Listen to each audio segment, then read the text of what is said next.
Magandang araw sa inyo lahat. Ako po ay si Berge Michael A. Rivera at ako po ay grade 7 concern.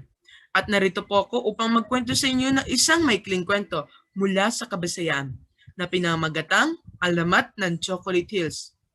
Narito po inyong pakinggan. Alamat ng Chocolate Hills. Noong unang panahon sa probinsya ng Bohol, parting Kabisayaan, may lupang malawak, subalit ito ay tuyot. Makikita mong biyak-biyak ang lupain kapag tag-init. Talagang pagpapawisan ka kapag napadaan ka sa lugar. Napakainit talaga. Subalit, kapag tag-ulan, ito'y maputik at siguradong mababaon ng iyong paa. Kapag ikaw ay nakayapak. Yak! Napakaputik talaga. Ngunit kung araw naman ng taniman ay maliwalas ang kapaligiran sa kulay ng berdeng tanawin ng puok. Ayon sa matatanda roon, may isang araw sa makabilang dulo ng isla na may dalawang higanting dumating. Ang isa'y nagmula sa parting timog at ang isa naman ay sa hilaga. Grrr! Ang mga naninirahan doon ay nangangamba na baka magkita ang dalawa, kaya't nilisan pansamantala ng taga roon ang lugar. Wah! Takbo! Huwag muna tayo dito! Sa inaasahang pangyayari, nagkita nga ang dalawang higante. Anong ginagawa mo sa aking nasasakupan? Ito'y aking pag-aari at umalis ka na. Maghanap ka ng lugar na iyong aangkinin.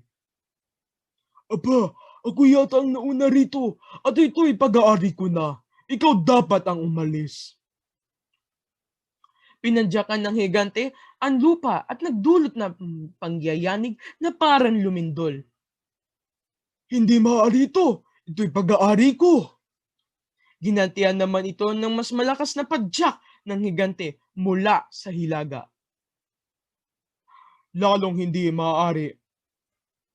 Hanggang sa tuluyang nagtalo at nag-away ang dalawang naglalakihang higante.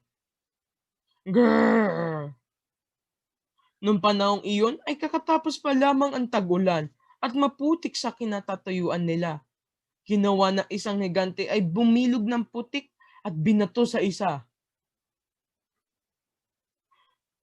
Tanggapin mo ito. Grrr! Subalit, gumanti rin ang isa at humulma rin ng isang bilog na putik at siya ring binato sa kalaban.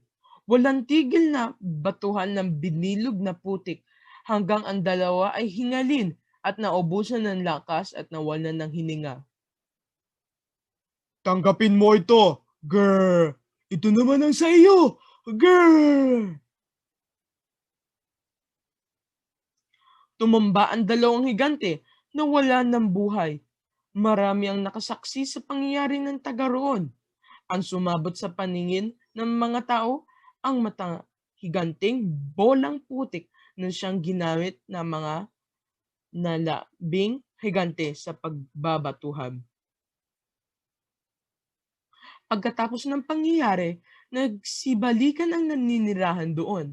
Namuhay ang mapayapat na sagana dahil sa bulubunduking ginagawa ng mga higante na kulay tsokolate na sila ring napakikinabangang taniman.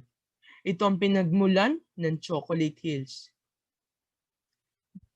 Sana nagustuhan niyo po ang aking maikling alamat. Pero bago ang lahat, meron ba kayong napulot na aral?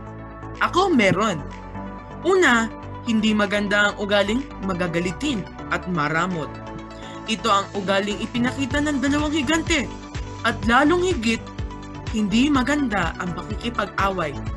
Yun lamang po. Marami pong salamat sa inyong pakikinig. Hanggang sa muli. Bye!